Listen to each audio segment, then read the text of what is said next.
Bonjour Strasbourg, mes contemporains et contemporaines, mes citoyens et citoyennes du monde, de plus loin ou de plus loin encore. C'est Eric au micro pour animer ce nouveau chapitre de l'émission de la Caresse sur RBS 91.9, ou comme l'on pourrait dire une grosse chronique pour parler de notre monde, de nos sociétés, de chacun et chacune d'entre nous. C'est se beau dire devant ces merveilles, mais aussi dénoncer ce qu'il y a de plus terrible. C'est un monde. Le sujet dont nous allons parler aujourd'hui est de ceux dont on parle encore en chuchotant. Il laisse des traces dans la sphère télévisuelle, quelques rares documentaires marginaux, de ceux qui sont diffusés tard le soir sur les chaînes peu fréquentées. Il s'agit des violences faites aux femmes. La question semble émerger et être assez récente. Mais, au moins dans les sociétés occidentales, elle est une question de fond. Cette question pose celle de notre rapport au pouvoir, qui le détient et qui en use, de notre rapport à la justice, de notre rapport à l'éducation et aux autres en général. Bref, ce n'est pas un problème qui émerge.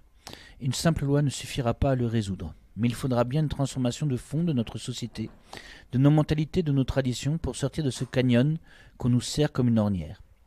Pour en parler avec nous, nos deux invités, Louise Battisti et Jessica Bloin. Bonjour. Bonjour. Bonjour. Pouvez-vous vous présenter en quelques mots ?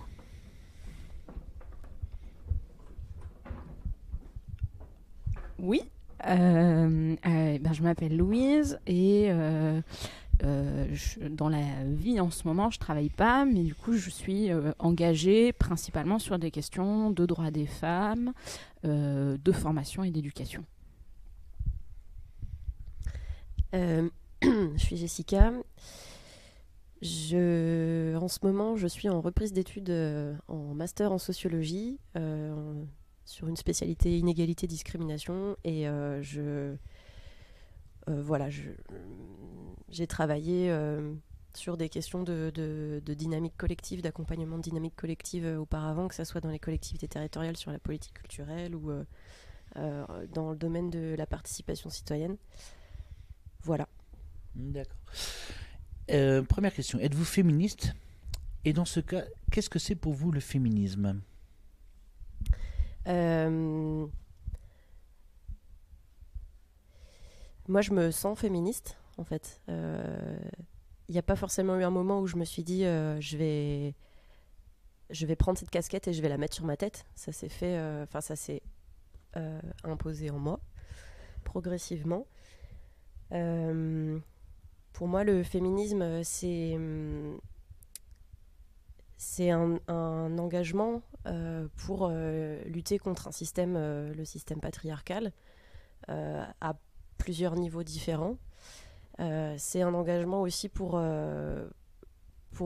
imaginer d'autres manières de fonctionner que des manières qui s'inscrivent dans le système patriarcal. Donc imaginer des alternatives de fonctionnement collectif. Voilà.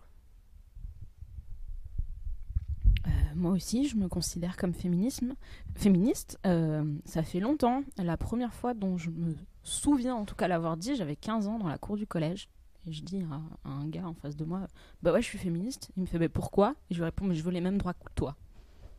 Du coup, voilà, c'est loin. Et je crois qu'il y a quelque chose de cet ordre-là, de avoir les mêmes droits quand on est une femme que les hommes.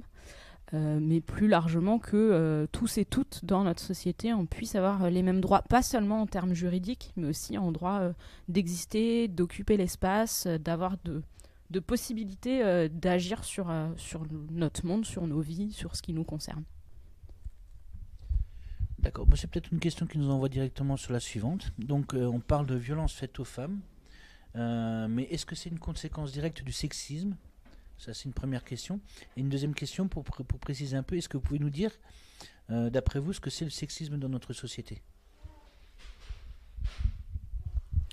Alors, peut-être d'abord sur le sexisme, pour moi, c'est le fait justement que parce qu'on est d'un sexe ou d'un autre, on ne va pas avoir le même traitement, la même éducation, les mêmes possibilités dans la vie. Et donc il y a une distinction déjà, et cette distinction elle est hiérarchisée. C'est-à-dire que quand on est un homme, on a plus de possibilités que quand on est une femme. Et du coup, pour moi, dans le sexisme, il y a ça, c'est-à-dire un traitement qui est différent et qui est hiérarchisé avec d'un côté les hommes qui seraient au-dessus du groupe des femmes. Non, je trouve ça fonctionne plutôt bien comme définition du sexisme. Après, pour revenir sur la question des violences faites aux femmes, est-ce que c'est une conséquence directe du sexisme ? C'est du sexisme en fait, les violences faites aux femmes. Ça fait partie d'un ensemble de choses qui maintiennent cette hiérarchie dont Louise parlait. Voilà, donc ça répond pas à la question, ça la reformule. Voilà, les violences faites aux femmes, c'est du sexisme. C'est un morceau de ce qu'on peut appeler sexisme et qui peut prendre plein de formes différentes. Et peut-être qu'on aura l'occasion d'en parler là durant le temps où on est ensemble. Alors, on va commencer par une question assez classique, qui a été posée par Pierre Desproges à une époque. Est-ce qu'on peut rire de tout ? Plus précisément, est-ce que des blagues peuvent être blessantes ? Non, on peut pas rire de tout. Si je me souviens bien, Desproges, il disait on peut rire de tout, mais pas avec n'importe qui. C'est ma manière à moi de dire qu'on peut pas rire de tout, c'est-à-dire que il y a des choses qu'on va pouvoir se dire entre minorités. Quand je dis minorité, on est quand même 50% de femmes, mais c'est au sens groupe social dominé, qui va nous concerner nous, qu'on va pouvoir se dire entre nous, et en fait, mais qui va pas pouvoir être dit par d'autres personnes à l'extérieur qui sont pas concernées par ces problématiques. C'est une dynamique qui est beaucoup plus visible et beaucoup plus compréhensible sur des minorités quantitatives, c'est-à-dire des groupes de gens qui sont minoritaires, qui sont dominés, je pense aux personnes trans ou aux personnes homosexuelles. Voilà. Je voudrais pas déplacer la discussion, mais voilà, ça rend un peu plus visible ce que moi j'entends dans le fait qu'on puisse pas rire de tout, que tout le monde ne puisse pas rire de tout. Et moi c'est pareil, en tant que blanche, je vais faire attention à ce que je dis quand je vais avoir besoin de parler d'une personne de couleur, ou je vais pas faire des blagues sur les noirs, ou je vais pas, c'est totalement hors de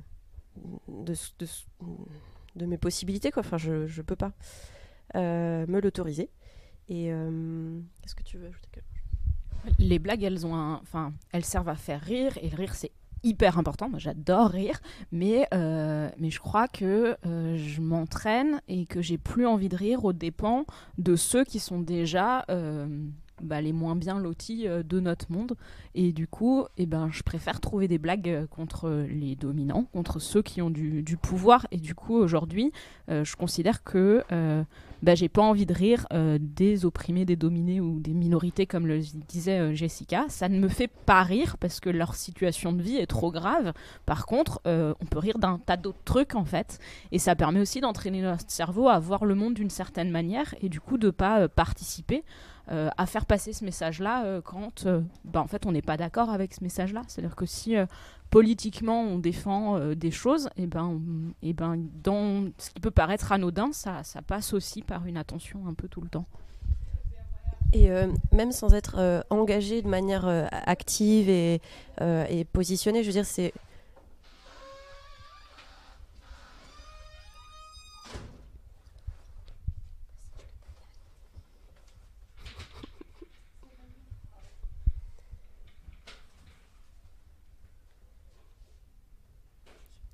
Même sans être engagé de manière active, je pense que on peut avoir une posture d'engagement qui est passive. C'est-à-dire, on n'a pas besoin de se dire qu'on va s'engager de manière active et visible, prendre une carte d'adhésion dans une asso féministe ou quoi. Juste se dire qu'on va faire attention à ce qu'on dit. On n'a pas besoin d'ajouter un commentaire sur... vous avez vu, je fais pas une blague machin parce que je pense que. On n'est pas obligé de dire moi ça me fait pas rire et donc je fais pas cette blague, ou voilà. Juste le fait de soi-même ne pas rire, ne pas rebondir à la blague, ne pas dire de blague. Enfin, juste ça, en fait, ça peut déjà. Je veux dire, si tout le monde le fait, et en particulier les hommes, ça peut déjà être un pas super intéressant, quoi. D'accord.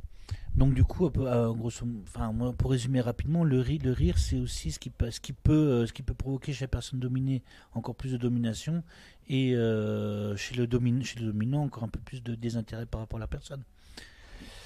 D'accord.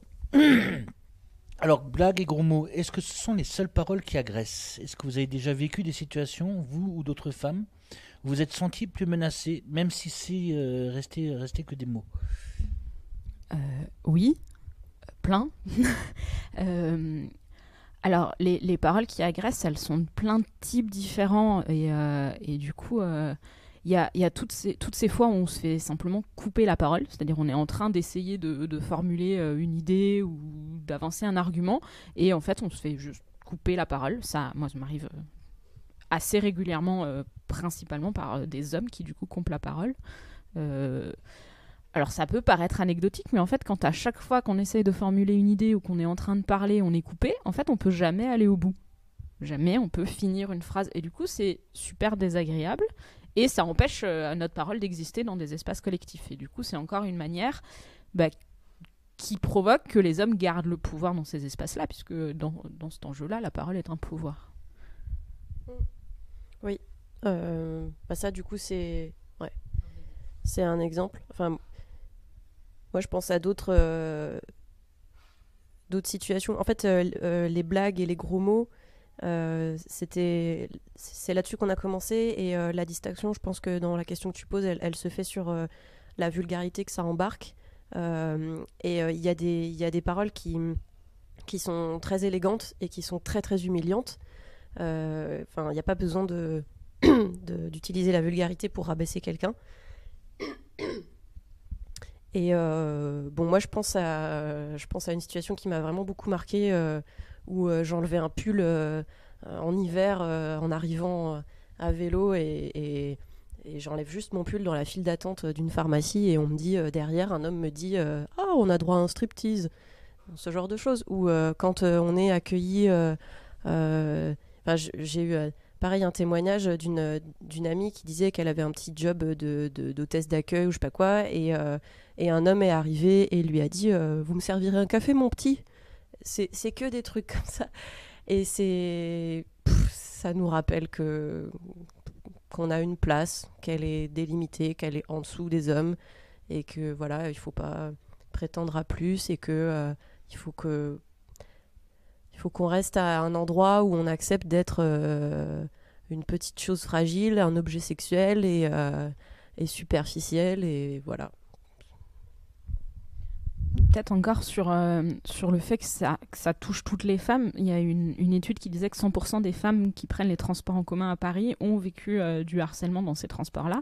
Du coup, il peut être physique ou verbal. Et du coup, ça va aller du gars qui te regarde et qui fait un commentaire sur ton physique alors que tu lui as rien demandé, et qu'en plus ça met super mal à l'aise parce que c'est pas gentil ou poli en fait. On est en train de prendre les transports et on a un homme qui vient nous renvoyer uniquement au fait d'être un objet de désir pour lui, et du coup c'est déshumanisant, c'est désagréable. Et ça, toutes les femmes qui prennent les transports à Paris disent qu'elles l'ont subi, du coup, et qu'elles le subissent. Du coup, ça dit l'ampleur du phénomène et sa fréquence, en fait. C'est-à-dire que c'est pas des choses qui arrivent une fois de temps en temps. C'est des trucs auxquels on est confronté quotidiennement, tout le temps, dans des moments où je sais pas, tu rentres d'une journée de boulot, t'as pas envie de ça, quoi. Personne a envie de ça. Et c'est pour terminer, je sais pas après si tu veux rebondir, mais ça me fait penser aussi aux histoires de galanterie. La galanterie, c'est du sexisme. C'est-à-dire que si tu fais un truc et que tu le ferais pas pour un homme, c'est du sexisme. Est-ce que je peux vous porter votre valise ou votre vélo dans le train pour le monter dans le wagon ? Non, en fait. Si tu le ferais pas à un homme, non. Et les petites paroles comme ça de oui, mais c'est un compliment. Non, c'est pas un compliment. Enfin, fais-le aux hommes et on en reparle après. Moi, j'ai pas besoin d'avoir une information comme ça que j'ai pas sollicité sur la manière dont je suis habillée, ce que je renvoie. Laissez-nous tranquilles, quoi. Ça me fait penser à la tribune là, sur le droit d'importuner. Moi, je revendique un droit à l'indifférence, quoi. Laissez-moi tranquille. Voilà. Si j'ai besoin de savoir ce que tu penses de moi dans la rue, je te le demanderai. C'est quoi cette tribune sur le droit d'importuner? Non, c'est le droit d'importuner. C'est-à-dire que c'est des femmes qui prennent la parole pour dire que les hommes ont le droit d'importuner les femmes. C'est incroyable comme... Alors, j'ai un petit trou de mémoire sur le contexte.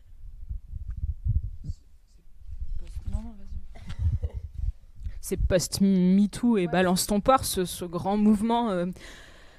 Alors on dit souvent de libération de la parole des femmes. Moi j'ai envie de dire de prise en compte de cette parole-là, parce qu'en fait les femmes, on s'en parle de ce qu'on vit, on s'en parle entre nous, on en parle à plein de moments et en fait c'est souvent pas entendu. Et là il y a eu un grand mouvement qui a été pris en compte, qui a été relayé médiatiquement et qui a provoqué des choses qui sont assez intéressantes.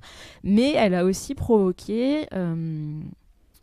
une défense de ces comportements d'hommes qui vont parler de séduction, de drague, alors plutôt de drague d'ailleurs, parce que la séduction, normalement, les deux personnes sont d'accord et du coup, il n'y a pas de problème. Dans la drague, il y en a un, l'homme principalement, qui va être dans une relation qu'on n'a pas envie de vivre en fait.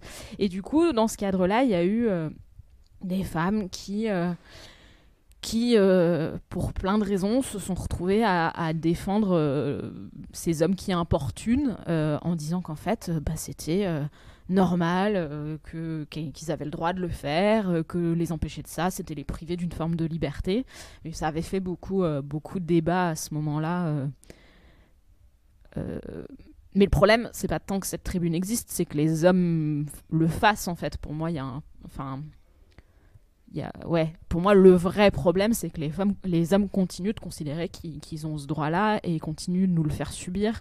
Et les mécanismes qui poussent des femmes à prendre leur défense, ils sont complexes. Et j'ai pas envie que ça se retourne contre des femmes qui le subissent aussi, même si elles en ont pas conscience ou qu'elles peuvent pas le voir parce qu'elles sont à un endroit ou à un moment de leur vie où c'est pas possible. Surtout qu'il appartient aux hommes de choisir de s'appuyer sur ce genre de situation où des femmes défendent les privilèges des hommes. En tant qu'homme, vous avez la possibilité de vous appuyer sur ces arguments-là ou bien de vous en émanciper et de vous dire que c'est peut-être pas parce qu'il y a des femmes qui défendent les privilèges des hommes qu'il ne faut pas remettre en question ces privilèges. Oui, c'est un peu comme dans tous les mouvements de domination. Quand il y a un pouvoir qui est contesté, il y a toujours des personnes dominées qui seront là pour défendre le pouvoir. De toute façon. Du coup, il est l'heure de faire une petite pause musicale. Est-ce qu'on vous a déjà dit, à vous, que vous étiez un garçon manqué? Ouais, moi, petite fille, c'est quelque chose que j'ai entendu, ouais. Je grimpais trop aux arbres. Moi, quand j'étais petite fille, je grimpais aussi trop aux arbres. Par contre, j'ai l'impression de ne pas l'avoir entendu, mais d'avoir compris en l'entendant, pas pour moi, mais dans d'autres situations, que ça pouvait s'appliquer à moi. Et du coup, j'ai déduit moi-même que je pouvais être un garçon manqué. Mais je crois pas qu'on me l'ait dit. Et elle est intéressante, cette expression-là. Enfin, on manque une marche, quoi. Enfin, je sais pas, c'est comme si on avait loupé un truc, quoi. Oui, c'est... Enfin... Être une fille, c'est avoir manqué d'être un garçon. Et du coup, il y a vraiment encore cette hiérarchie-là qu'on ressent dans cette expression-là. Elle a loupé son coup, quoi. Elle est pas née du bon côté. Enfin, elle est hyper intéressante à décortiquer. Voilà. Et pourtant, il y a Juliette, une immense artiste, qui en a fait une chanson qui s'appelle Garçon manqué. Alors, on va vous passer Garçon manqué de Juliette. Hop. Bonjour, vous êtes de retour sur RBS 91.9 pour comprendre avec nous ce que c'est qu'un monde, dans les émissions de la Caresse. Nous sommes encore et toujours devant nos micros en présence de Jessica Bloin et Louise Battisti. Nous parlons actuellement de violences faites aux femmes et d'une continuité depuis la blague la plus innocente, et qui est moins innocente qu'il n'y paraît, aux violences les plus graves. Est-ce que l'image de la femme dans nos médias participe aussi de cette oppression ?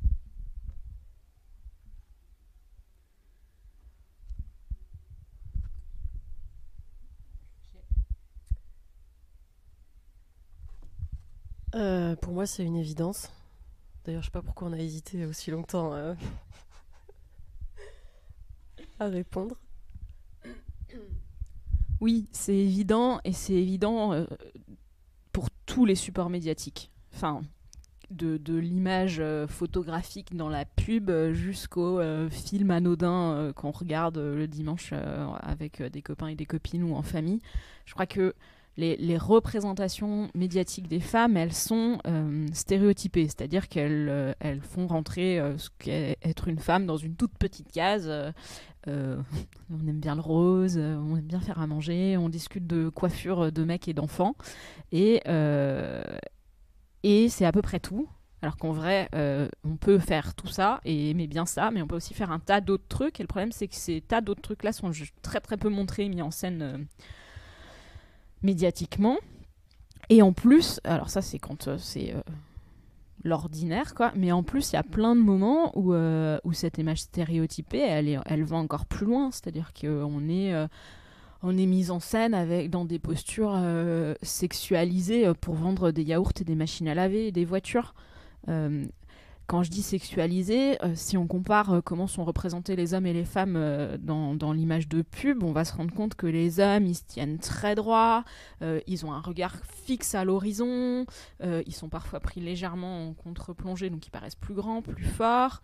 Les femmes, elles vont être prises toujours un petit peu tordues, donc elles sont en déséquilibre, la bouche entrouverte, on voit énormément de parties de leur peau, et du coup tout ça renvoie, même quand on veut pas, c'est-à-dire que moi j'ai pas envie de voir ces images-là, quand je me promène dans la rue, et ben je les subis quand même, et ça dure rien, c'est le temps que le bus traverse la route, mais en fait l'image elle passe dans mon cerveau quand même, elle vient nourrir mon imaginaire quand même, et après il faut que je me nettoie l'imaginaire, quoi, pour pas être pollué par ce truc-là.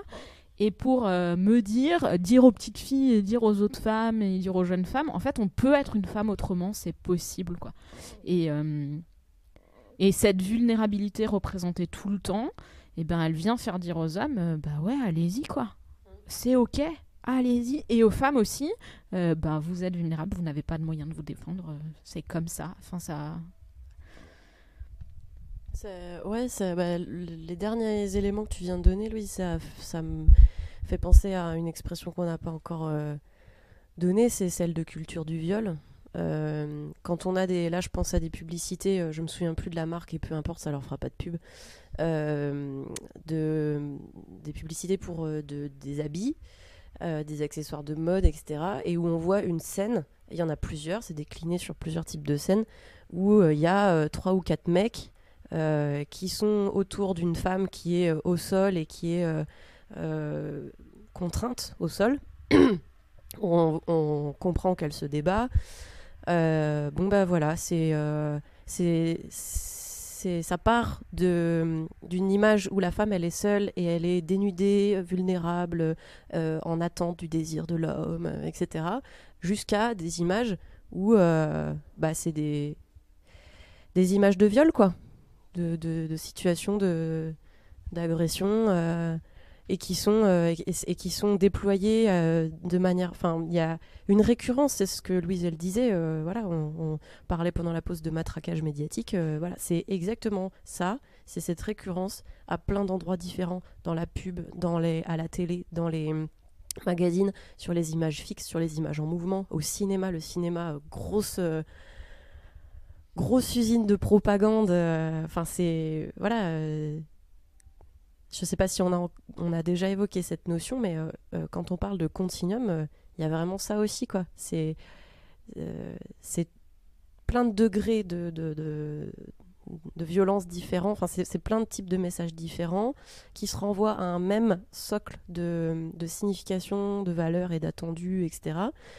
Et qui arrivent à plein de moments de la vie différents. C'est-à-dire que... Enfin, moi, en tant que femme, il n'y a pas une journée que je passe, ou même une demi-journée que je passe, sans avoir plusieurs occurrences de rappel qu'une femme, c'est ça, et que les rapports entre les hommes et les femmes, ça doit être ça, et que je suis censée accepter ça, quoi. Ouais, on y est confronté partout et tout le temps, à des degrés différents, mais tout ça participe d'une violence et peut-être un truc aussi, c'est que la blague, elle rend possible l'étape d'après, qui rend possible l'étape d'après, et qui rend possible l'étape d'après. Et du coup, Quand on dit on peut rien faire contre les féminicides, par exemple, donc les féminicides, c'est meurtres de femmes, on peut rien faire contre le viol, c'est trop compliqué. Bah si, en fait, on peut déjà empêcher tout ce qui a lieu avant, qui rend possible cet acte-là, en fait. Enfin, et du coup, on peut agir sur les blagues, on peut agir sur le harcèlement, enfin, on peut agir sur les images médiatiques des femmes pour changer nos imaginaires et nos manières de voir le monde. Enfin, c'est possible. Et tant qu'on le fait pas, eh ben on participe au fait qu'on continue de compter nos mortes là en 2019, parce qu'il y a des femmes qui font ce boulot de répertorier dans la presse les articles qui dénoncent les meurtres de femmes par leur conjoint ou leur ex-conjoint, et on en est encore là. Alors, aujourd'hui, là. Bah, du coup, dans les espaces collectifs, comment sont présentées les femmes? Et je vais tout de suite faire le lien aussi avec une autre question. Dans les milieux qui sont aussi un peu plus réputés pour leur sagesse et leur ouverture d'esprit, c'est-à-dire les milieux du savoir et de l'art, est-ce que les femmes sont plus préservées? Alors, on vient de parler du cinéma, et qui est un lieu de culture parfois, et d'art, en disant que les images des femmes n'y étaient pas meilleures, voire pire qu'ailleurs, en fonction. Je crois pas que ces milieux-là soient exempts. Je crois que c'est partout. Et on le voit bien dans le mouvement Balance ton port et MeToo. En fait, les femmes qui parlent, elles sont de tous les milieux sociaux. Et Weinstein, il est dans ce milieu-là. Plus récemment, Bruel, c'est un chanteur. Enfin, je crois vraiment pas. Et je crois qu'en plus, il y a un truc qui est compliqué, c'est que on fait croire que ces milieux-là en sont exempts et que les femmes le subissent moins ici qu'ailleurs, et que du coup, je pense que c'est difficile d'en parler quand on le subit, parce que le risque de pas être cru, voire d'être attaqué en diffamation, il est énorme, et donc il vient aussi empêcher qu'on raconte ce qu'on vit. Et puis, les hommes ont tout intérêt à ce qu'on détourne l'attention. C'est-à-dire que les hommes de ces milieux-là, qui ont une parole médiatique et qui sont écoutés, relayés à très grande échelle, ils ont tout intérêt à ce qu'on parle de la violence des petits mecs des quartiers, parce que du coup, on ne parle pas d'eux et de leur violence à eux. Donc je pense qu'il y a un double enjeu, une double stratégie là, qui empêche les femmes de dénoncer ce qu'elles vivent, et donc de lutter contre ensemble, en fait. Je vais aller dans le sens... Bon, de toute façon, on est dans un entre-soi, là, mais... moi, ça me fait penser que... j'ai du mal à m'empêcher de faire le lien entre l'expression « milieu plus réputé pour leur sagesse ou leur ouverture d'esprit, milieu du savoir et de l'art » et milieu de la droite ou milieu d'une gauche qui ne se réfléchit pas elle-même. Et qui sont des classes dominantes, quoi. Donc, dans un système d'organisation de privilèges et d'hierarchie entre des groupes sociaux, que les individus qui font partie du groupe social supérieur le veuillent ou non, ils participent à la reconduction de ce système. Et donc... dans ce sens-là, je pense pas que les femmes y soient plus préservées. Ça me fait aussi penser que par rapport... il y a eu un moment où je me questionnais sur le harcèlement de rue, et je me disais, mais ça me gêne énormément de constater que la majorité des occurrences de harcèlement de rue que je subis sont manifestées par des hommes de couleur. Et parce que je faisais des bâtons dans un carnet, et voilà. Et je me suis dit, mais en fait... si j'en tire une conclusion à ce stade-là, c'est trop rapide, parce qu'en fait, ça ne veut pas dire que le harcèlement de rue, c'est que ces hommes-là, etc. Moi, je pense que les manifestations de sexisme direct, elles se manifestent de différentes façons en fonction de la socialisation qu'on a eue. Et je pense que c'est plus facile pour certaines catégories de population de harceler dans la rue, et il y en a d'autres qui vont avoir été éduqués à pas avoir ces petites paroles et ces petits gestes rapides et directes, etc., mais qui vont pas avoir travaillé sur les racines de leur sexisme et qui vont continuer à avoir des paroles plus indirectes, des attitudes, des participations. Ça peut être par exemple de ne pas avoir de paroles dirigées contre une femme, mais de se mettre en valeur soi en tant qu'homme, dans des valeurs masculinistes et qui indirectement va se faire aux dépens de femmes.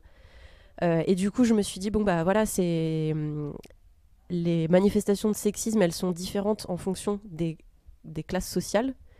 Et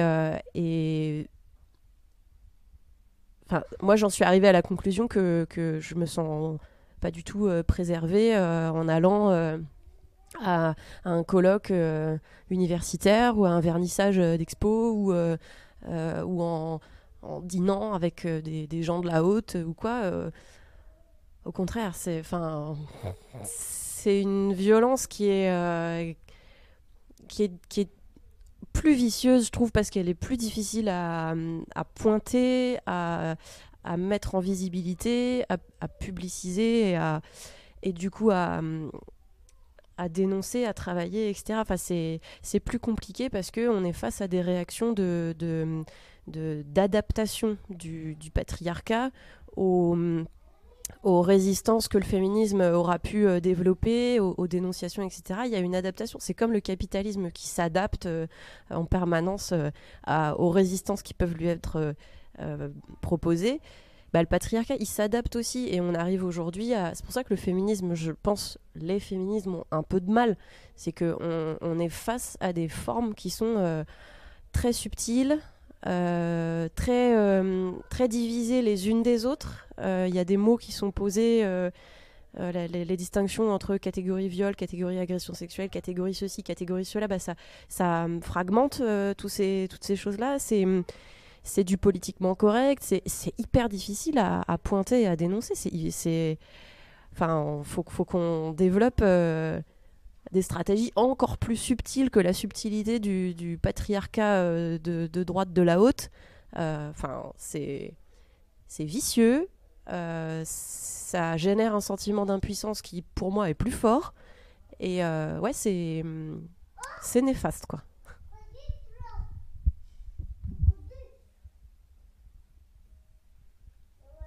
Oui, pour préciser, je voulais aussi poser la question des femmes dans le milieu universitaire et des sciences, de manière générale. Bah là, c'est pareil. Comment dire ? Le nombre de femmes qui se font récupérer leurs idées par des hommes, il est impressionnant. Il y a des travaux qui sont faits là en ce moment pour essayer de faire reconnaître la maternité d'une idée, parce que c'est une femme qui l'a eue, même si c'est les hommes qui en ont eu la reconnaissance.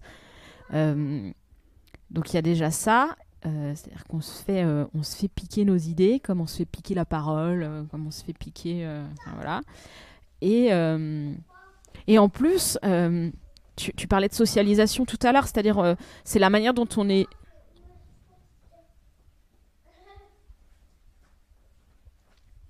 Tu parlais de socialisation tout à l'heure, c'est la manière dont on est éduqué et donc dont on nous apprend à être et à agir avec les autres en société. Les femmes sont très très peu entraînées à briller en fait. Elles vont avoir plus facilement envie de dire on l'a fait ensemble, c'est une idée commune, ça appartient au groupe de travail qui a développé, quand les hommes sont plus facilement entraînés et du coup le font plus, de dire bah, c'est à moi, c'est mon idée, elle est géniale et puis du coup je me fais reconnaître là-dessus. Du coup, ça, c'est vrai dans tous les milieux qui créent du savoir. Donc, à l'université et dans les sciences, c'est pareil.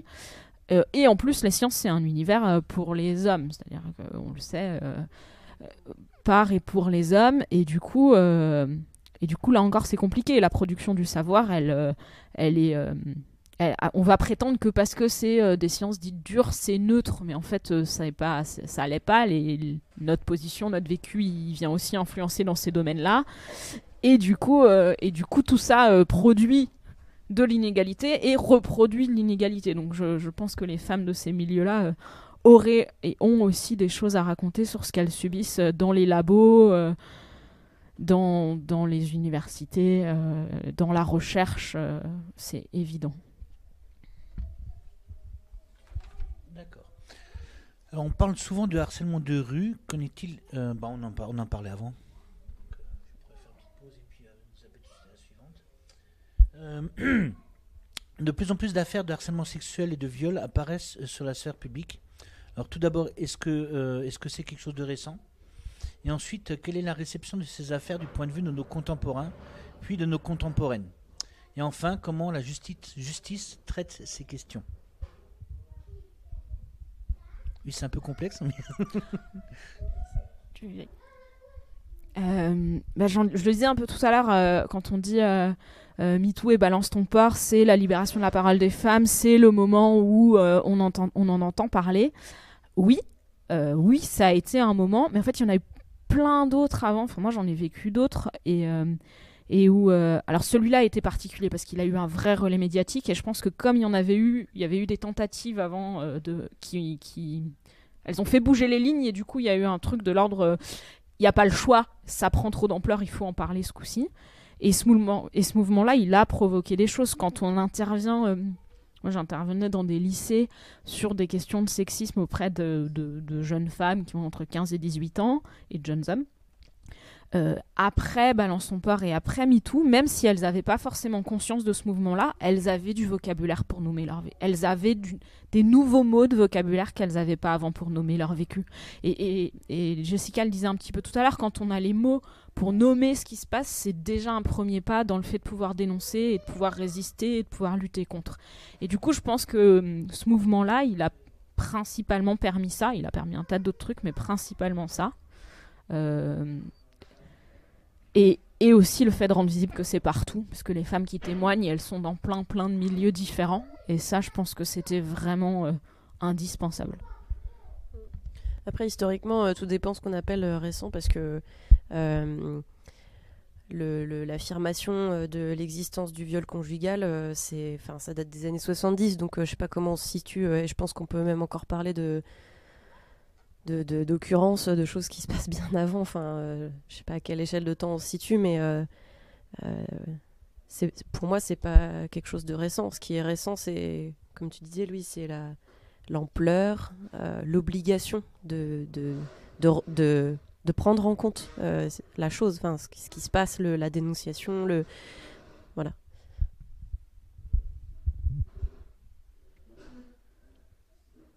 Sur la réception de ces affaires par les citoyens, les citoyennes, les gens, les médias, j'ai l'impression... Alors, il y a des études qui disent qu'il y a une 30% de gens qui auraient pris conscience grâce à ce mouvement-là que de l'ampleur du phénomène.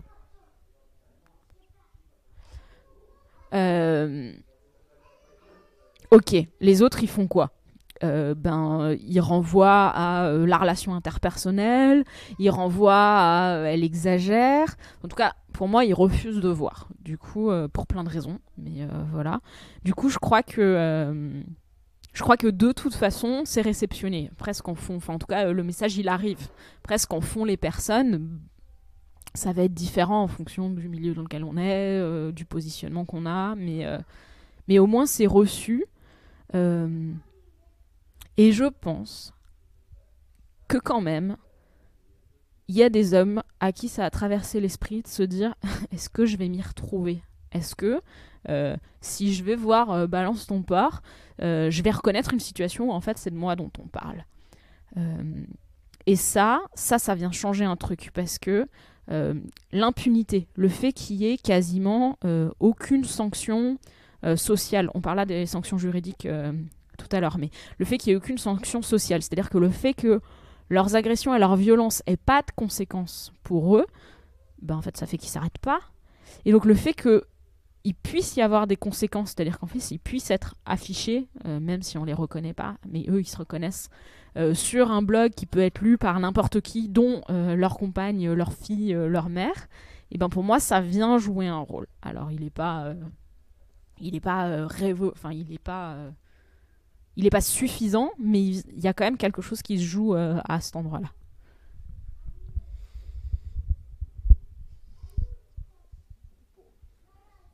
Non, j'ai plein de... ce que tu dis, ça me fait penser à plein de trucs, et du coup, c'est... Si je peux me permettre un commentaire, du coup, moi je sais que de mon côté, moi ça m'a permis aussi de défendre, enfin de contre-attaquer un peu cette espèce de question. Quand elle dit non, en fait elle dit oui. Et du coup, j'ai très souvent défendu la question, mais non, quand c'est non à un moment. Mais, mais c'est un truc qui est pas forcément évident pour mes contemporains de comprendre et d'entendre ça. Ouais, alors là-dessus, oui, je pense que c'est un rôle pédagogique. Vraiment un petit peu comme le blog qui s'appelle Je connais un violeur, qui est un petit peu plus vieux dans l'histoire, mais qui c'est des femmes qui racontent qu'elles connaissent un violeur et le récitent ce qu'elles ont vécu. Et il a un rôle pédagogique parce qu'il vient raconter des choses qui sont peu racontées ou moins en détail. Et moi, je connais des hommes qui l'ont lu et qui se sont dit « Ah merde, ça je fais. Ah merde, ça j'ai fait. Ah merde, ça aussi. » Et du coup, ça a eu un rôle pédagogique alors de là à dire qu'ils le feront plus jamais, j'en sais rien. En tout cas, ça leur a permis de se rendre compte que le comportement qu'ils font, qu'ils produisent, qu'ils reproduisent, il a un nom. Et ce mot-là, c'est viol.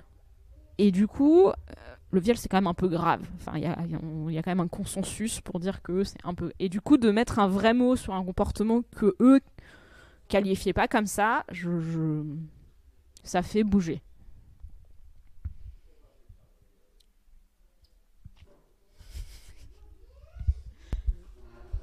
C'est la version optimiste des conséquences de Balance ton porc. Hein.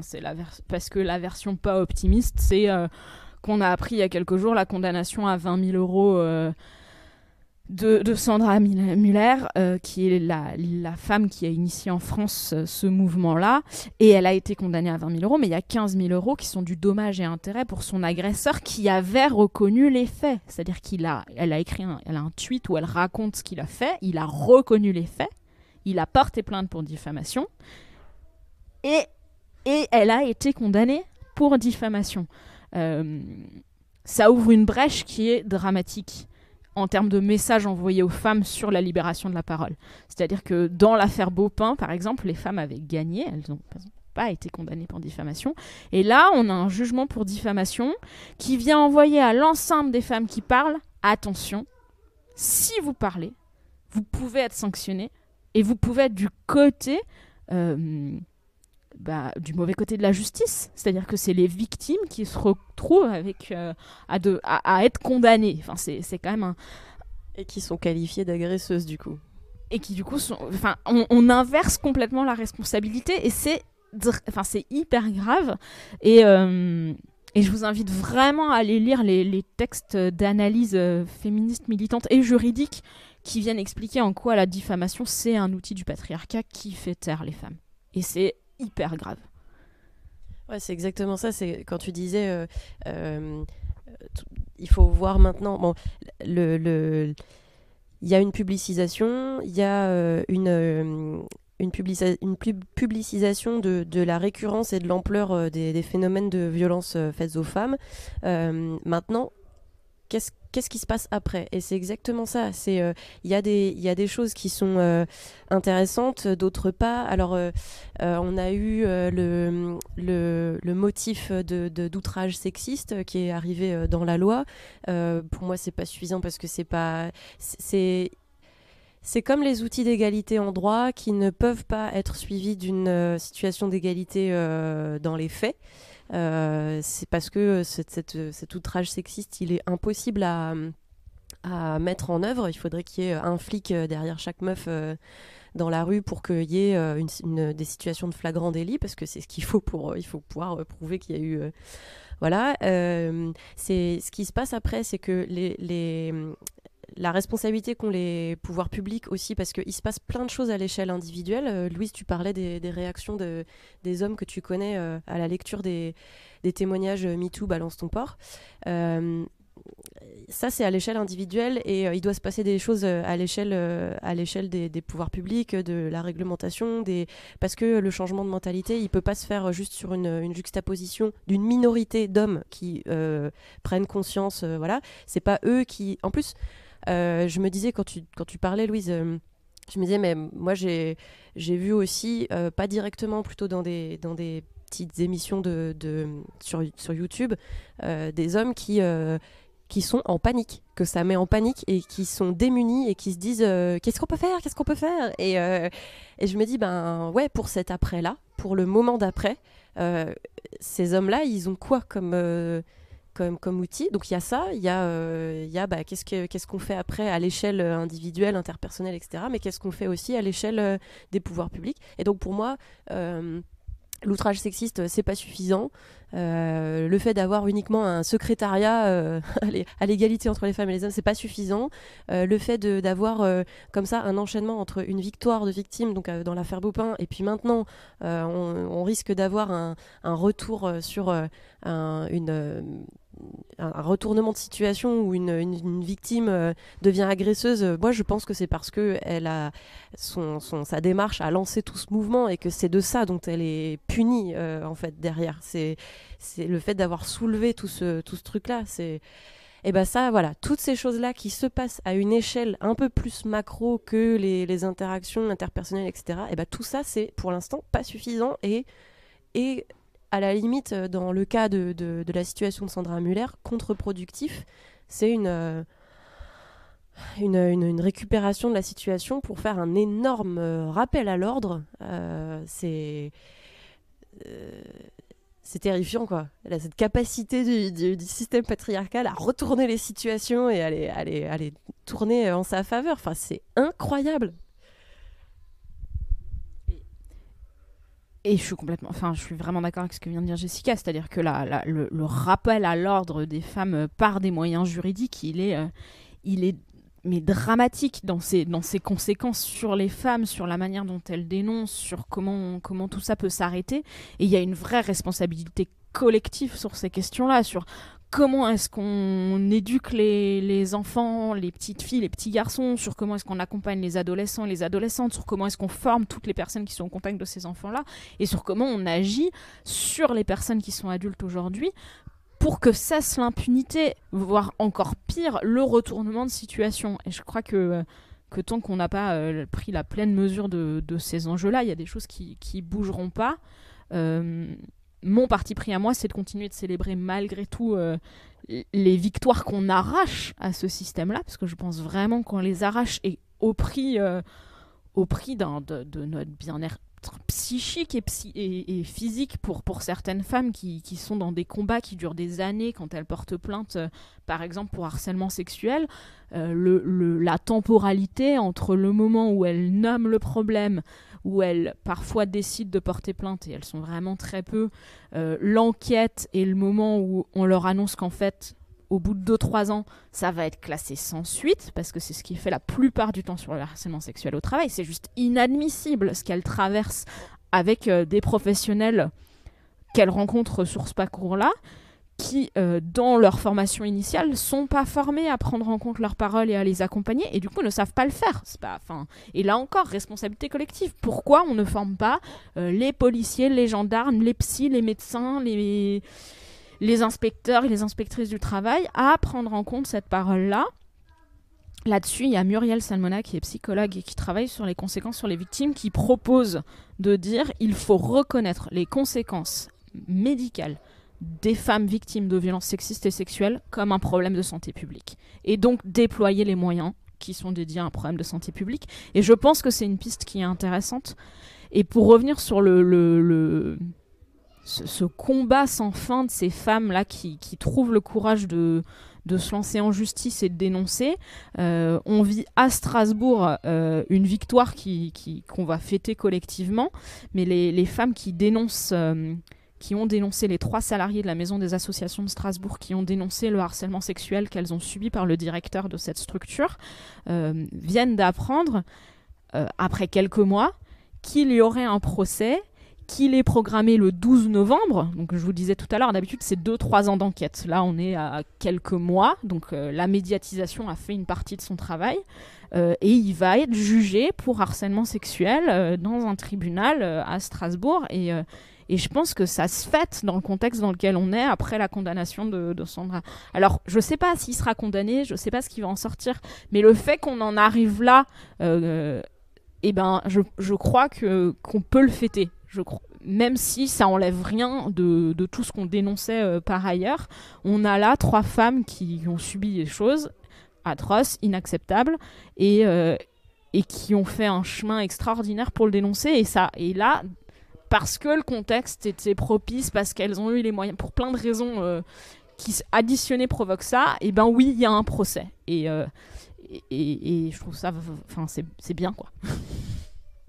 À fond, c'est trop bien. C'est trop bien. À suivre.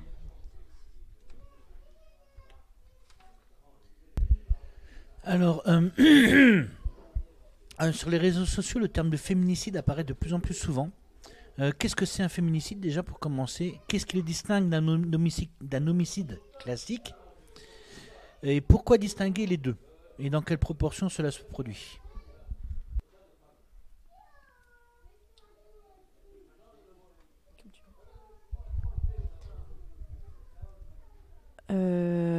Je sais pas ce que c'est un homicide classique. Je pense que ça vaudrait le coup de faire une étude des différents types d'homicides. Parce que si on prend pour point de départ justement le cas des féminicides, les féminicides, donc c'est le meurtre de femmes à la base, et ensuite on se rend compte que c'est quand même très souvent par des hommes, et très souvent des hommes qui étaient proches d'elles. Dans cette situation-là, en particulier, il y a un rapport social qui se joue, c'est-à-dire qu'il y a un rapport de pouvoir. Pour moi, les féminicides, et pas que pour moi, les féminicides, c'est des manifestations extrêmes de l'affirmation du pouvoir du groupe social des hommes sur le groupe social des femmes. C'est la conséquence d'un ensemble de privilèges, de possibilités, de droits implicites que les hommes, en tant qu'appartenant à un groupe social dominant, ont sur les femmes en tant qu'appartenant à un groupe social dominé. Et voilà, pour moi, c'est donc des manifestations extrêmes de cette situation de domination des hommes sur les femmes. Et du coup, c'est pour ça que je ne sais pas ce que c'est un homicide classique, parce que je me dis que peut-être qu'il y a une étude même sociologique qui existe peut-être déjà, qui montre que tous les homicides sont basés sur des dynamiques de rapports sociaux. Je pense enfin, voilà. Donc, pour essayer de pas trop ouvrir le sujet, voilà, manifestation extrême d'un rapport de pouvoir.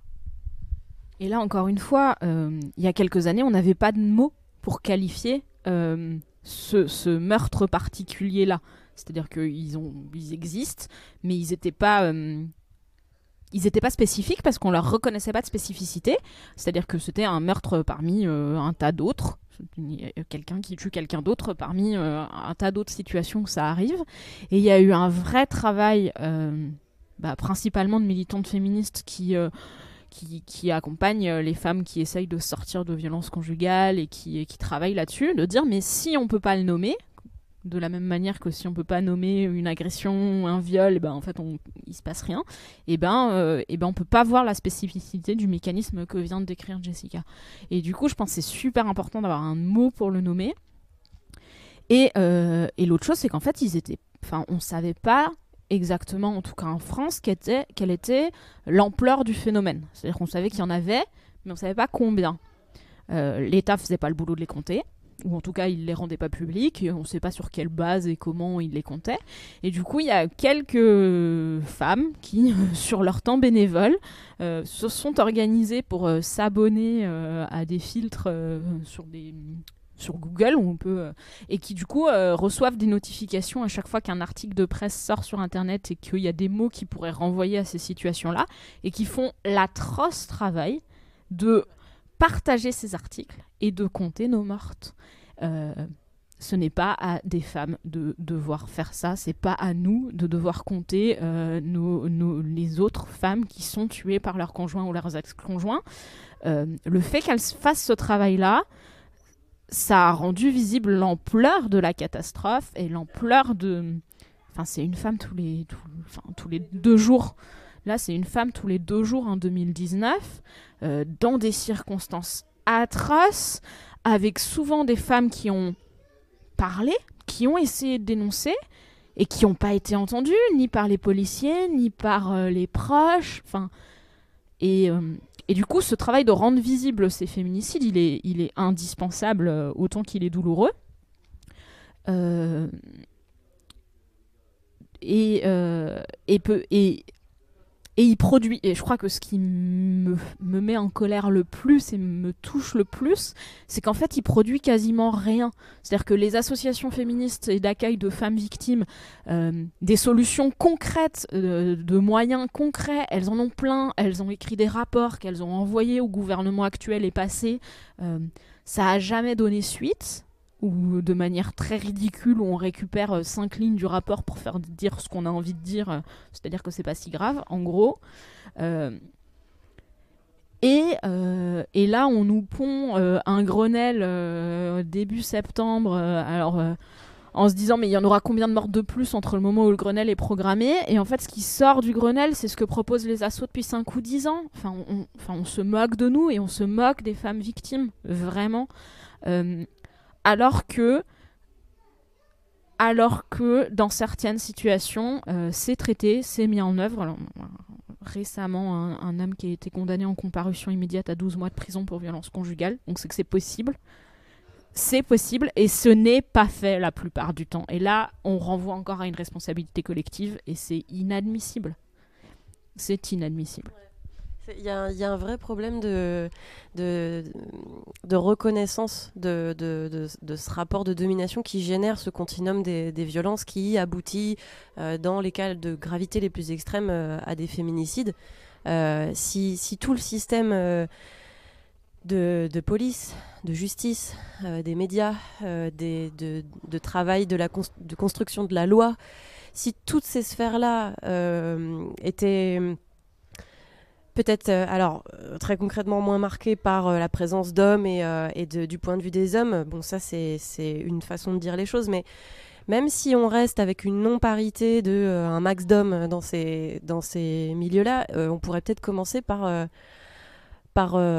avoir une reconnaissance, que ces hommes-là puissent dire oui, on est dans un rapport de domination et on est des privilégiés dans un rapport de domination, et notre regard sur les choses et notre manière de prendre en charge ces choses-là est biaisé. Mais en fait, en le disant, je me dis que c'est peut-être même plus compliqué de faire aboutir quelque chose comme ça que de se dire en fait juste il faut qu'il y ait moins d'hommes et plus de femmes pour porter aussi cette possibilité de reconnaissance et d'une prise en charge différente, plus efficace et plus respectueuse des victimes, etc. On est sur des sphères macro qui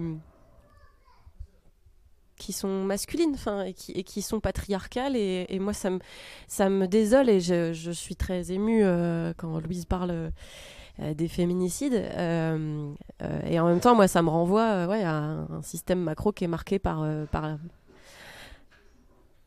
les valeurs patriarcales qui sont portées majoritairement par les hommes, et qui fondent et accompagnent le capitalisme, le néolibéralisme, et qui fondent et accompagnent des politiques de réduction de moyens pour ces assos qui œuvrent dans le monde social, et dont les assos qui accompagnent les victimes, les femmes victimes de la violence masculine. Bah voilà, c'est un tout, quoi. La boucle est bouclée. Faut ouvrir des brèches, quoi.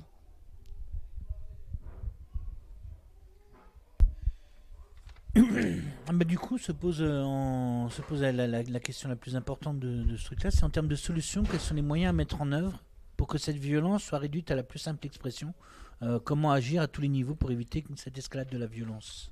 Est-ce que je peux reformuler la question ? Oui. Une violence réduite à sa plus simple expression, pour moi, c'est pas suffisant. Il faudrait qu'il y ait plus de violence. Voilà, juste... Si je peux me permettre, c'est un rêve qu'on aimerait tous vivre, qu'il n'y ait plus de violence.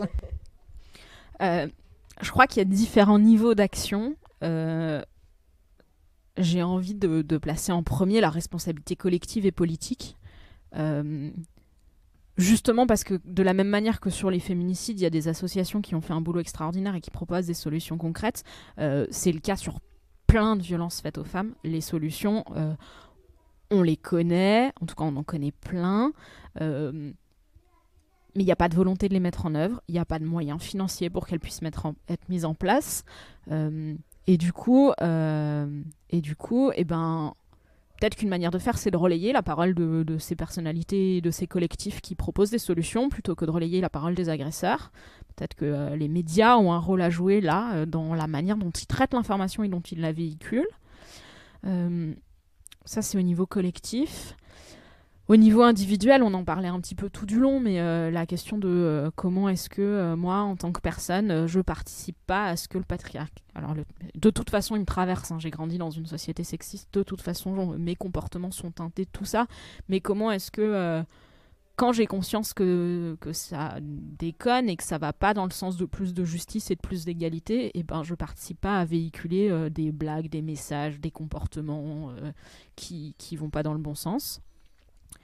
Et je crois aussi en tant que femme, en tout cas ma manière à moi de faire, c'est aussi de me sentir en solidarité avec d'autres femmes. Et du coup, alors c'est une solution pour les femmes, mais peut-être que les hommes, ils peuvent briser par contre la solidarité entre les mecs qui les protègent. Mais du coup, je crois que pour nous, le fait d'être en solidarité, en soutien, dans nos récits, dans ce qu'on vit, parce qu'en fait on vit des choses qui sont pas identiques, mais similaires, qui relèvent de la même chose. Du coup, ouais, c'est 3 leviers... en parallèle en même temps. On dort plus beaucoup, mais voilà. Ouais, c'est intéressant que tu parles de... Tu as commencé, quand tu as évoqué l'échelle individuelle, des actions individuelles, que tu as commencé par parler de personnes. Et après, tu as précisé sur les solutions que toi tu vois en tant que femme. Parce que je pense vraiment qu'à l'échelle individuelle, on peut... Il y a des choses à faire des deux côtés. C'est pas... le féminisme n'est pas l'apanage des femmes. Les hommes peuvent aussi faire leur part. Et ils peuvent faire leur part de manière à la fois très simple et très compliquée, je pense. Parce que de la même manière que c'est compliqué de faire ressortir le sexisme des milieux aisés, cultivés, etc., comme on disait tout à l'heure, de la même manière, c'est compliqué pour une personne, homme, de reconnaître que cette blague était sexiste et que il ne va plus la faire parce qu'il n'est pas d'accord avec ça, parce que ça participe de quelque chose, ou bien que cette manière qu'il a eue de, entre guillemets, faire l'amour avec sa copine à tel moment était problématique. Et reconnaître qu'à un moment, cet homme-là a pu considérer que c'était une évidence, que ça rentrait pas dans le champ de sa conscience, ou au contraire que ça alimentait son système de vérité à lui, de son système de signification. Purée, mais reconnaître ça, c'est déjà... Moi, je trouve ça déjà tellement énorme. S'il pouvait y avoir de plus en plus d'hommes qui juste, dans un premier temps, en tout cas pour eux-mêmes, se disent « ce que j'ai considéré comme étant normal n'est pas normal », ce que j'ai considéré comme étant une évidence est en fait une construction sociale qui organise un rapport de pouvoir dont je suis bénéficiaire. Mais moi je rêve de ça, quoi. Mon approche n'est pas partagée par toutes mes amies féministes, mais moi j'aurais envie un homme qui vient et qui me dit j'ai eu des déclics, je veux plus de ça, je m'aime pas à cet endroit-là, qu'est-ce que je peux faire, je suis un peu démunie là, voilà, j'ai envie de lui dire viens, on va travailler ça ensemble, quoi. Voilà, après il y a d'autres positions comme tu disais, Louise, si on s'attaque à toutes ces dimensions-là, on dort plus, donc il faut faire des choix. Il y a des copines féministes qui ont fait le choix de ne pas dédier du temps et de l'attention à des membres du groupe social dominant et qui sont de potentiels agresseurs, etc. Et plutôt de consacrer leur temps aux femmes qui sont agressées, victimes, qui sont oppressées, etc. Bon, c'est un choix. Et l'autre choix, celui que moi je fais de me dire, moi ça m'intéresse de porter une attention à cet outillage-là. Ça ne veut pas dire par ailleurs que je me fiche des victimes et des femmes, voilà, parce que faut arriver à composer. Mais cela dit, voilà, je suis vraiment tout à fait d'accord avec ton analyse, Louise, à plusieurs niveaux. D'abord collectif, ensuite individuel, et en tant que personne, femme et homme, et en tant que femme entre femmes. Voilà, je soutiens ça et j'essaye de l'incarner au mieux. Et pour ce qui est du levier de l'éducation, comment on peut le mettre en œuvre aussi, celui-là? Par la formation de tous les acteurs et toutes les actrices qui côtoient les enfants, les enseignants, les enseignantes, ça me tient à cœur de dire que les personnes qui aujourd'hui travaillent avec les enfants, je suis convaincue que la grande majorité d'entre elles et d'entre eux font du mieux qu'elles peuvent et du mieux qu'ils peuvent avec les enfants. Enfin, vraiment. La question, c'est comment est-ce que le contexte dans lequel ils et elles travaillent leur permet pas aujourd'hui de faire plus, de faire mieux, de faire autant qu'ils et elles le voudraient. Et du coup, une fois de plus, je vise pas les individus sur ces questions-là, même si évidemment que, comme dans tous les milieux, il y a des enseignants et des enseignantes qui sont sexistes, qui agressent et qu'il faut le dénoncer. Enfin, les étudiantes qui témoignent de violences à l'université ont tout mon soutien et ces profs-là doivent être empêchés d'agir et de continuer à le faire. Et du coup, d'abord, donner les moyens aux personnes qui veulent agir de pouvoir agir plutôt que de les empêcher d'agir. Alors, déjà, ce serait juste ça. C'est-à-dire qu'il y a des personnes de bonne volonté, laissons-les faire. Ce serait déjà pas mal. Former en formation initiale l'ensemble des personnes qui vont un jour ou l'autre s'occuper d'enfants dans un cadre professionnel. Il y a des crèches, par exemple, qui travaillent sur ces questions-là. Il y a une émission de radio qui raconte une équipe de crèche qui fait venir une association extérieure en disant nous on veut bosser sur nos stéréotypes sexistes et sur notre manière d'interagir avec les enfants, comment on peut faire. Et donc il y a une femme qui vient les observer.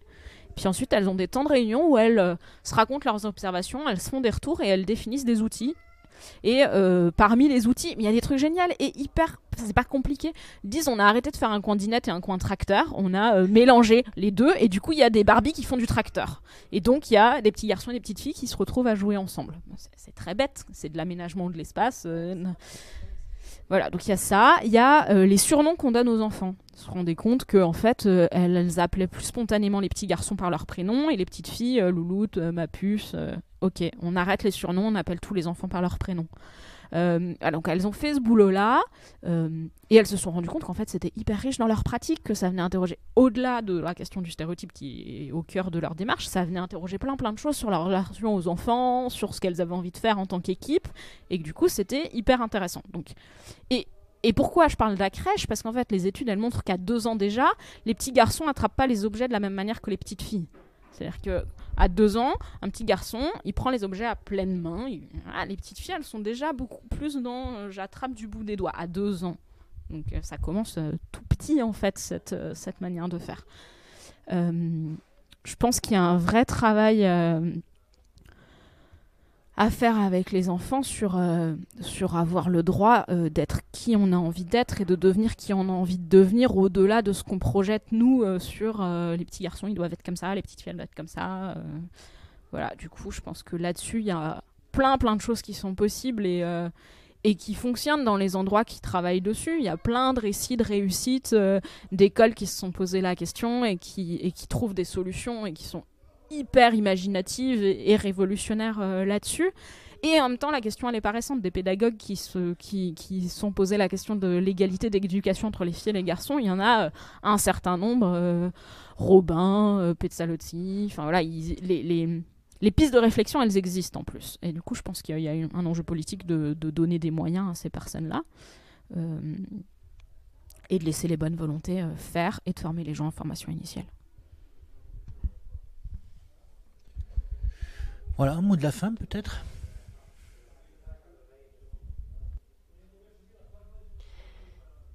C'est lutter contre les violences faites aux femmes à ce continuum et au système patriarcal en général. C'est à la fois plus simple qu'il y paraît et à la fois plus compliqué que les représentations qu'on en a. On a l'impression que oui, il suffit de faire une loi et puis voilà. Non mais en fait, juste changer son système modifier un tout petit peu son système de représentation du monde à soi, à l'échelle individuelle, rien que ça, c'est à la fois beaucoup plus simple et beaucoup plus compliqué à l'échelle individuelle.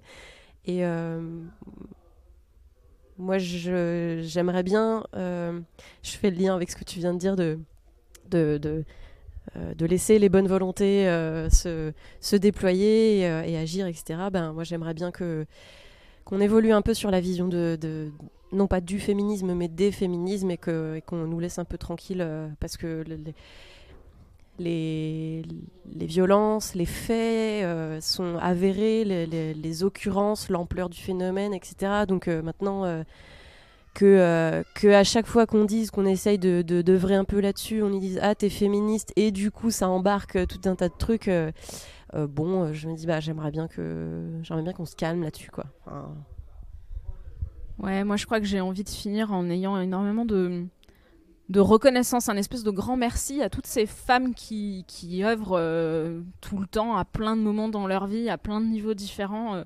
Et qui permettent en fait d'avoir de la matière pour penser ce qu'on subit et pour agir dessus. Et du coup, je crois qu'elles en ont pas assez, que globalement on n'en a pas assez, et que si Sika et moi on peut discuter aujourd'hui de ces questions-là, c'est parce qu'il y a un travail phénoménal qui est fourni d'analyse et de compréhension de notre monde, principalement par des femmes, et qu'il est complètement invisibilisé, qu'il n'est pas reconnu comme une compétence. Enfin, c'est une espèce... Voilà, et je crois que c'est important de le reconnaître comme quelque chose qui est vraiment indispensable. Du coup, merci d'avoir choisi ce thème pour cette émission et d'avoir consacré cet espace de visibilité à ce thème. De rien, parce que ça me semble important aussi qu'on puisse lutter contre toutes les formes de préjugés.